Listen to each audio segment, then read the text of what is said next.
Bem, pessoal, nós vamos começar. Semana passada, nós começamos a trabalhar conceitos básicos, tá?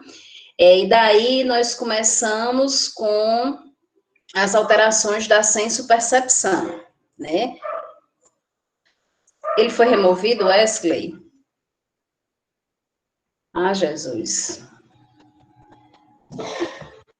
Pois pede aí, Thalita, para ele entrar novamente, pelo amor de Deus, por que é que ele foi removido? Pois pede aí, mulher, para ele. Não sei, começou a gravar aqui, e eu só olhando no gravar e não prestei atenção se ele foi. Pois pede aí, pessoal, alguém, por favor, para ele entrar, para ele tentar novamente.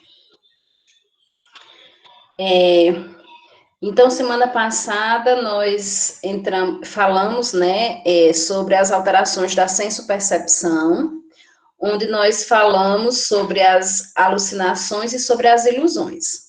As alucinações é aquilo que não existe, mas que para o paciente é real, né? Que aí nós temos as alucinações dos 5 sentidos, onde as mais comuns é audição e visão, tá? As mais raras é olfato e paladar. E o olfato e o paladar, essas alucinações, elas sempre apresentam juntas, tá? E temos a do tato também. Além das alucinações dos 5 sentidos, nós temos as alucinações sinestésicas e as senestésicas, né? Senestésicas é com relação ao nosso corpo, sinestésicas com relação ao ambiente. Tá? E daí nós trabalhamos ilusões. O que são ilusões? É aquilo que existe, é aquilo que pode acontecer, mas o paciente está vivenciando naquele momento, né? Muitas vezes de forma distorcida, ok? Aí nós terminamos as alterações da senso-percepção. E agora nós vamos iniciar as alterações do pensamento, tá? Pensamento é o processo pelo qual associamos e combinamos os conhecimentos que já adquirimos no mundo e chegamos a uma conclusão ou a uma ideia, tá? Então, os pensamentos é aquilo que, né, produz a nossa memória e que nós vamos ver que algumas das alterações do pensamento, elas podem acontecer com nós, pessoas normais, conosco, pessoas normais, tá? Como algumas são específicas de pacientes com transtorno mental. Alguém deu notícia aí de Wesley?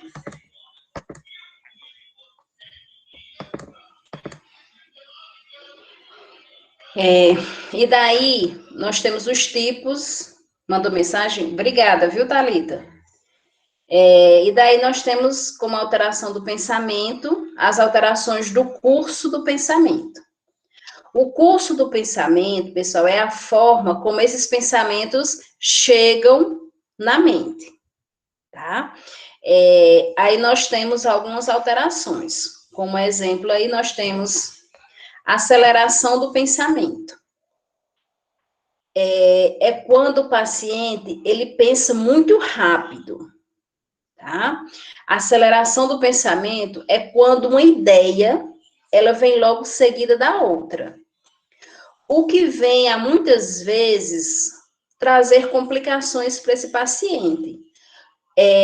O paciente que pensa muito acelerado, ele vai ter como alteração ele vai apresentar uma alteração da linguagem, onde ele vai ser verborreico, onde ele vai falar demais, onde ele vai falar de forma acelerada.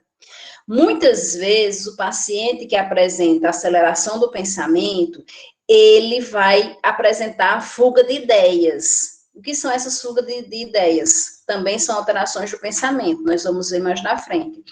Elas tanta ideia, é tanto pensamento na cabeça do paciente que ele não consegue, muitas vezes, falar uma história e terminar, e falar outra história e terminar. Ele mistura as palavras. Muitas vezes ele esquece, ele mistura as histórias. Muitas vezes ele esquece o final da história, porque ele já está pensando em outra história. Tá? Então, a aceleração do pensamento é quando o paciente ele fala rápido demais. Um paciente bipolar na fase mania, ele fala rápido demais, tá? Ele vai contar uma história, muitas vezes nem termina essa história, ele já está contando outra história, porque é que ele conta, porque o pensamento dele já está em outra história, tá? É rápido, é acelerado. Lentificação do pensamento, tá? Esse pensamento é bem lentificado. A lentificação do pensamento pode ocorrer nos pacientes depressivos, tá? Onde o pensamento dele flui bem lentamente, tá? Onde quando ele apresenta uma ideia, essa ideia ele conclui de forma bem lenta, muitas vezes esquecendo os detalhes, ok? A lentificação do pensamento, ele pode ocorrer em idosos, devido ao processo normal de envelhecimento. Próximo semestre, vocês vão pagar saúde do idoso, e lá nós vamos ver no sistema neurológico essa questão que as sinapses nervosas, as células nervosas, elas estão diminuídas, e daí o pensamento do idoso, ele fica lentificado. Muitas vezes ele fica esquecido, tá? E outra situação que pode ocorrer, a lentificação do pensamento, é com relação a superdosagens de medicamentos. Aí, uma coisa que traz para nós da enfermagem. Como uma das nossas atividades dentro da saúde mental é essa observação do paciente. Então, nós temos que observar o paciente também com relação às medicações, tá? Então, o psiquiatra hoje, ele mudou a medicação do paciente, certo? Nós temos que informar a família que essa medicação foi mudada, e nós, como enfermagem, temos que informar a família que a medicação foi mudada, e nós temos que pedir à família para observar o paciente em casa, tá? Se ele vai apresentar alguma alteração, alguma diferença de comportamento, o que é que a família está achando.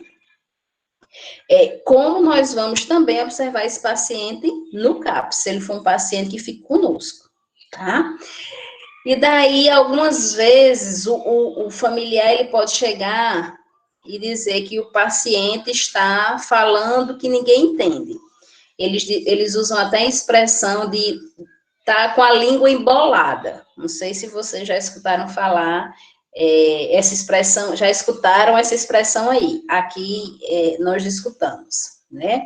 Então, nós temos que ver se essa língua embolada, se essa dificuldade de falar, né, se arrastando demais, é devido à doença, tá?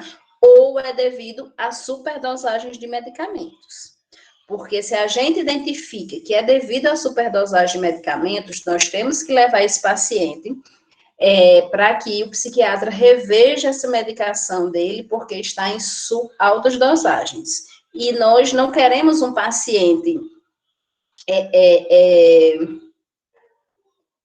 dopado de medicamentos, porque aí o objetivo do nosso trabalho, ele não vai ser alcançado, porque o nosso objetivo maior, né, a ressocialização.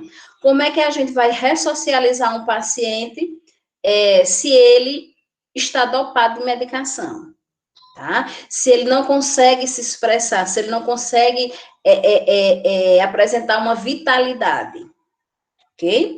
E isso nós temos que realmente fazer essa observação, tá?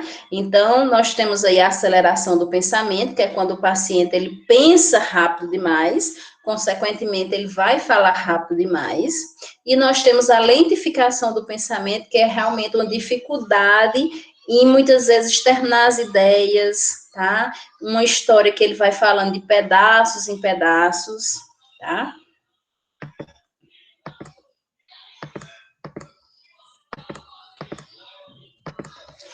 E daí nós temos o bloqueio ou intercepção do pensamento e o roubo do pensamento, também como alterações de curso do pensamento. Vamos diferenciar as duas. O bloqueio ou intercepção do pensamento, verifica-se o bloqueio do pensamento quando o paciente, ao relatar algo, no meio de uma conversa brusca e repentinamente, interrompem seu pensamento sem qualquer motivo aparente. Já aconteceu com vocês de vocês estarem falando uma conversa e ao final dessa conversa, contando uma história, e ao final dessa história você imaginar por que é que eu estou contando essa história? Imaginar me perdi na história, me perdi na conversa. Isso é um bloqueio ou intercepção do pensamento, tá? Isso pode acontecer com nós, tá? Pode acontecer conosco. Pronto, olha aí as identificações. Pode acontecer conosco, pessoas normais, certo? Quando a gente tem essa sensação de muitas vezes a gente tá lá contando a história, quando chega e você se olha, né? Faz uma auto-reflexão, aquele negócio, olha para dentro, né? E diz, poxa, por que é que eu tô... E pensa, por que é que eu tô contando essa história? O que é que tem a ver? Né? Por que é que eu comecei? Se perde no meio da história, tá? Isso foi um bloqueio ou intercepção do pensamento, certo? Pode acontecer com todos nós devido ao corre-corre, ao estresse, a grandes demandas que nós temos aí na nossa mente. Tá? Não se preocupe, vocês não têm nenhum transtorno mental, também acontece isso comigo, certo? Nós não temos transtornos mentais, e isso pode acontecer com todos nós, e também pode acontecer com o idoso aí dentro do processo de envelhecimento, tá? Já o roubo do pensamento, que é quase a mesma situação, tá? Do bloqueio, só que para o paciente, o pensamento dele, ele foi roubado, tá? Ou então, é uma vivência frequentemente associada ao bloqueio do pensamento, no qual o indivíduo tem a nítida sensação de que seu pensamento foi roubado de sua mente por uma força estranha, tá? Então, só é considerado roubo do pensamento quando acontecer num paciente com transtorno mental. Porque para o paciente, ele vai relatar que estava contando uma história, alguém entrou na cabeça dele e roubou o pensamento dele. E daí ele não sabe terminar a história, e daí ele não sabe por que está contando aquela história, tá? Principalmente se o paciente alucinar, tá? Alucinações auditivas, ele vai apresentar, ele vai se queixar que roubaram o que ele estava pensando. Daí vocês já vão saber que isso é roubo do pensamento. Tranquilo? Qualquer coisa vocês vão questionando aí, perguntando, pessoal. O outro grupo de alterações do pensamento entra aí nas alterações da forma do pensamento, tá? Que é como essas ideias vão ocorrer, tá? Como elas vão se formar e serem expressadas. Aí nós temos aí a fuga do pensamento. Ao contrário da alteração anterior, o indivíduo tem um aporte tão grande de ideias que não consegue concluí-las. Em geral, possui boa fluência verbal e possui grande dificuldade de interromper o fluxo do pensamento, que é contínuo. O indivíduo fala um assunto no outro de tal maneira que torna difícil sua compreensão. Bastante típico nos quadros maníacos. Tá? Então, aqui, pessoal, na fuga de ideia, acontece fuga de ideia naquele paciente que tem aceleração do pensamento. Tá? Então, são tantas ideias, como diz aí, é um aporte tão grande de ideias que ele não consegue concluí-las. Tá? Vem uma ideia atrás da outra, uma ideia atrás da outra, e ele não consegue terminar a história que começou. ok? Quando a gente observa um paciente com fuga de ideias, tá? Na verdade, a gente não se é o primeiro contato que a gente tem com esse paciente, a gente não consegue detectar quando ele começa a falar. Porque muitas vezes ele vai contando a história, quando é no meio, aí você observa que ele se perdeu porque ele já está começando em outra história. Aí você já vai observar, tá? Ele está apresentando já outra história. Então, ele está apresentando fuga de ideias. Tá? E daí ele entra em outra história, ou ele pode retornar para a primeira, tá? Que aí entra, além de fuga de ideias, esse outro.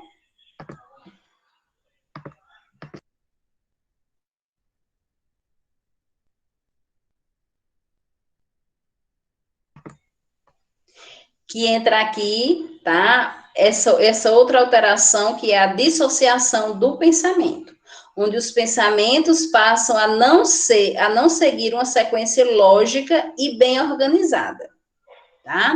Então, veja, o paciente, além de apresentar fuga de ideias, que é quando ele está numa história e já começa em outra, ele pode também voltar às histórias anteriores e daí ficar sem uma sequência lógica. Às vezes não tem aqueles filmes que começa pelo final, né? A gente está lá assistindo, o filme começou pelo final, aí passa anos antes, né? 10 anos antes. Aí começa realmente a história e a gente vai entender o final, né? Que foi realmente a primeira parte. Seria mais ou menos isso, tá? Uma dissociação do pensamento. Quando muitas vezes o paciente, ele não começa a contar a história pelo início, tá? Ele pode começar pelo final, ele pode começar pelo meio. E quando essa dissociação do pensamento está junto da fuga de ideias, é justamente dessa maneira.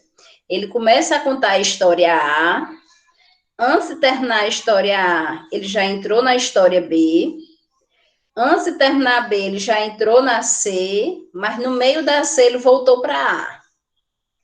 Tá? E daí ele pode começar tudo novamente, certo? Esse paciente, ele está apresentando fuga de ideias e dissociação do pensamento, porque as ideias não estão numa sequência. Ok? Podemos seguir? Inibição do pensamento. Este se apresenta lentificado, pouco produtivo, com pobreza de temas. O indivíduo costuma falar em voz baixa e ficar ruminando sempre as mesmas ideias. É uma alteração típica dos quadros depressivos. Pessoal, dissociação do pensamento e fuga de ideias, elas acontecem no paciente que apresenta aceleração do pensamento. Essa desorganização da ordem, tá? E essa questão de contar várias histórias ao mesmo tempo, é porque a mente dele está pensando rápido demais e não tem como ele ir igualando o que ele fala, tá? O que ele pensa com as ideias que estão chegando, com as ideias que estão fluindo, ok? Já a inibição do pensamento acontece no paciente com lentificação do pensamento. A produção de ideias, a produção de pensamento está tão lenta, tá? Que o paciente, muitas vezes, ele não produz nenhuma história, ok? Ou então ele começa uma história, volta na história, daí ele fica dando intervalos. E ele pode também passar o dia todo falando a mesma frase ou a mesma palavra, tá? Sempre de forma bem baixa mesmo. Nós tínhamos uma idosa que ela foi diagnosticada, se não me engano, com depressão, tá? E daí ela apresentava inibição do pensamento. Ela já era bem idosa mesmo. Acho que quando ela entrou no CAPS, ela tinha uns 75 a 78 anos, por aí, tá? E daí ela se apegou muito a uma das técnicas de enfermagem, né? Como eu disse a vocês, nós trabalhamos em equipe multidisciplinar e todos nós, né, seja os profissionais de nível superior, seja os profissionais de nível médio, são muito importantes para os pacientes, né? Para o tratamento dos pacientes. Tem a mesma importância, né? Porque alguns se identificam mais com, né, um ou outro profissional. E daí ela era muito apegada a essa técnica de enfermagem. No dia que ela vinha para o CAPS, que a técnica estava de folga, então ela passava o dia todo dizendo, bem baixinho, ela não veio hoje, ela não veio hoje. Ela passava o dia todo. Quando a técnica estava, né, estava presente, estava no dia de trabalho, ela conversava assim de forma lenta, porque ela apresentava lentificação do pensamento, tá? Então, sempre apresentava lentificação do pensamento. Faz parte aí do transtorno dela. Só que no dia que a técnica faltava, ela apresentava inibição do pensamento, onde ela passava todo dia, eles chegavam de manhã, iam embora às 16 horas, e ela passava todo dia dizendo, ela não veio hoje, ela não veio hoje, tá? E às vezes ela se tornava agressiva e não deixava ninguém verificar os sinais vitais dela, porque nós tínhamos, né, como rotina, verificar os sinais vitais do paciente. E daí ela muitas vezes se tornava agressiva e não deixava, porque só quem verificava era a técnica de enfermagem, tá? Então, quando a gente vai se familiarizando com o paciente, tá? Nós vamos vendo essa questão, né, do que ele pode apresentar determinados dias. O comportamento pode se alterar por determinados motivos, tá?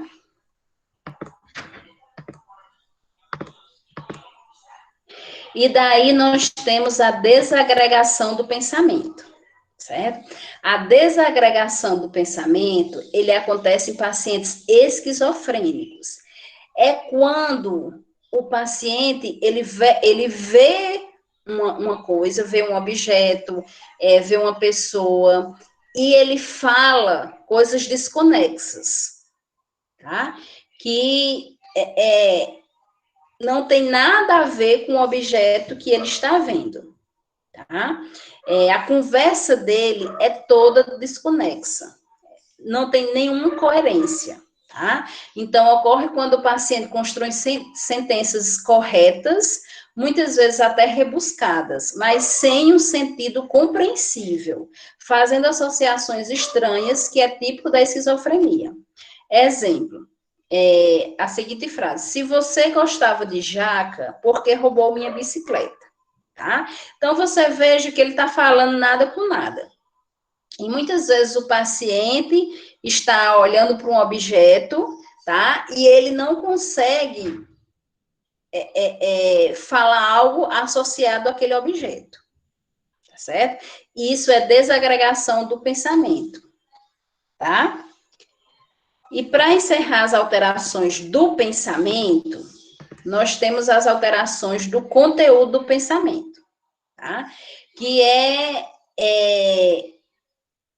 a causa do pensar, tá? Então, os próprios nomes, tanto que eu nem conceituei para vocês, porque os próprios nomes dessas alterações já dizem o que são, tá? Pensamento persecutório. Persecutório vem de quê? De perseguição. É quando o paciente, ele se sente perseguido. Ele tem o pensamento de ser perseguido. Então, por muitas vezes, ele chega dizendo que ele vinha para o CAPS e 10 homens de preto estavam perseguindo ele. Tá? A polícia estava perseguindo ele. Uma bruxa estava perseguindo ele. Tá? Eu, profissional, estou perseguindo ele. Certo? Então, podia ser pessoas reais que convivessem com ele, como pessoas que ele imaginava. Tá? Então, persecutório é de perseguição. Aquela pessoa está me perseguindo, o lobo está me perseguindo, o cachorro está me perseguindo. E ele sempre está com essa mania de perseguição. Aí vocês podem pensar, tem pessoas que são assim, pessoas normais, né, que tem essa mania de que outras pessoas estão perseguindo ele, não tem? Mas para ser considerado uma alteração do pensamento, aquela pessoa vivencia essa realidade, tá? Por muito tempo. E essa realidade o faz sofrer, certo? Aí é uma alteração do pensamento, que está relacionada a um transtorno mental, certo? Então, persecutório, ele vem de perseguição. Pensamentos religiosos. Então, são aquelas pessoas que vivenciam a religião de uma forma onde eles interpretam essa religião da forma que eles acreditam, tá? Então, é uma forma exagerada de viver essa religião. Tanto católica quanto evangélica, tem pessoas que desenvolvem essa alteração do pensamento religioso, e daí eles se voltam para essa questão religiosa, tá? E daí elas vão interpretando essas realidades da forma que o seu pensamento vai criando, tá? Então, nós já tivemos pacientes que chegaram lá no CAPS tão agressivos, tão irritados, tá? E eles interpretavam a Bíblia da forma que eles imaginavam, do pensamento deles, onde eles passavam dias e dias e dias sem comer, né? Precisavam realmente irem se internar no hospital geral, devido à desidratação, porque eles nem bebiam, nem comiam, porque a Bíblia está dizendo isso, né? Logicamente que a gente sabe o conteúdo da Bíblia, a questão do jejum, mas não no sentido de passar vários dias, né, de não ingerir nada, nem comer, nem beber nada, tá? Então, ele é aquele fanatismo religioso, tá? Onde muitas vezes eles acreditam que eles são deuses, eles acreditam e vivenciam que eles são os escolhidos, tá? E distorcem toda essa realidade que nós, pessoas normais, temos de religião. Tá? Então, é tudo de forma realmente exagerada, ok? Nós temos aquele Henri Christ, né? Onde realmente ele propaga, né? E ele acredita que ele é Deus, né? Que ele é um ser supremo, tá? Isso é uma alteração do pensamento religioso. Nós temos as alterações sexuais, tá? Do pensamento, sexuais, onde o próprio nome diz, né? São aquelas pessoas que têm o fanatismo por sexo, que não, nenhuma forma sexual satisfazem essas pessoas, tá? Então, elas têm fanatismos exagerados com relação a essa sexualidade, a sacrifícios, né, na própria pessoa e no companheiro, companheira. Na questão, entra aí os pedófilos, né, porque é uma alteração do pensamento doentia, tá? Entra aí os sadomasoquistas, tá? Que fazem que tem essa compulsão sexual, que vivenciam essa compulsão sexual e nunca é sanado esse desejo sexual, porque não há quem satisfaça esse desejo sexual, tá? Então, eles são realmente viciados em sexo. Algo anormal, tá? Pensam todos os dias, todas as horas, na questão sexual. As pessoas com mania de grandeza, tá? São aquelas pessoas que se acham ricos demais, poderosos demais, grandes demais, tá? Característico aí de pessoas bipolar na fase mania. Eu até já contei para vocês, né, aquela paciente que ela sempre se achava artista da Globo. Então, ela era muito poderosa, tá? Para ela apresentava sempre essa mania, essa alteração de grandeza. Ok? Ninguém poderia chegar perto dela, então ela sempre grande demais, tá? Pensamentos de culpa, certo?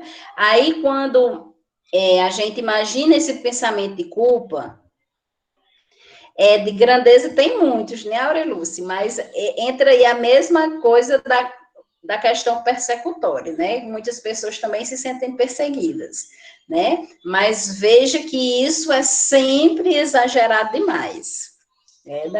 Tranquilo, tá? Aí nós temos o pensamento de culpa. Essa culpa, ela é sempre exagerada, tá? Então, vocês vejam que isso aqui é tudo muito exagerado, né? Com muita alteração. Esse pensamento de culpa, pessoal, aí nós vimos lá em Freud o id, o ego e o superego, né? Vimos que a sensação de culpa, né, onde a nossa mente pesa por algo que a gente fez de errado, está lá no superego, tá? Só que a alteração do pensamento no sentido de culpa não é uma alteração do superego, certo? Como nós temos, né? Quando a gente faz o errado e a nossa mente se sente culpada por isso. Na realidade, essa culpa é muitas vezes que nem está relacionado a nós, tá? Acontece algo, né, em outro país. Aí essa pessoa que tem essa alteração do pensamento, ela vai associar, ela vai arranjar um meio, tá? Disso que aconteceu, vir por outros caminhos e ser culpa dela, tá? Então, tudo que acontece com o outro, sempre é culpa dela, tá? Então, ela vai criando os seus pensamentos até ela mesma se sentir culpada, ok?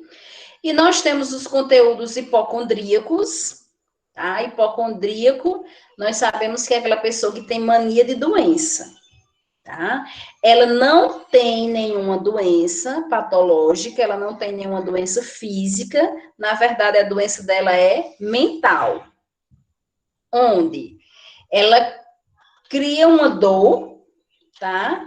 E daí ela vai para o médico, faz exames e os exames estão todos normais. O médico examina, não vê nada, mas ela tem. E daí, para ela, o médico não sabe nada. E daí, ela busca outro médico, e assim ela vai, buscando doenças, tá?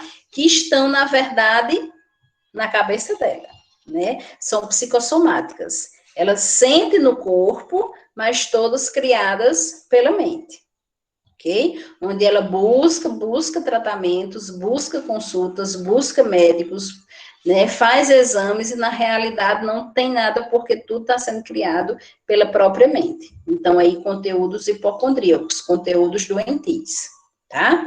Essas alterações aqui são melhores, né, de vocês memorizarem. Então, persecutórios, perseguição, religiosos, fanatismo religioso, sexual, fanatismo sexual, grandeza, aquelas pessoas que se acham poderosas demais, ricas demais, tá? Culpa, sente-se culpado por tudo, muitas vezes não tem nem nada a ver com ela traz essa sensação de culpa para ela, e conteúdos hipocondríacos, aquela pessoa que apresenta aí doenças, ok? Tranquilo com relação às alterações do pensamento? Ótimo.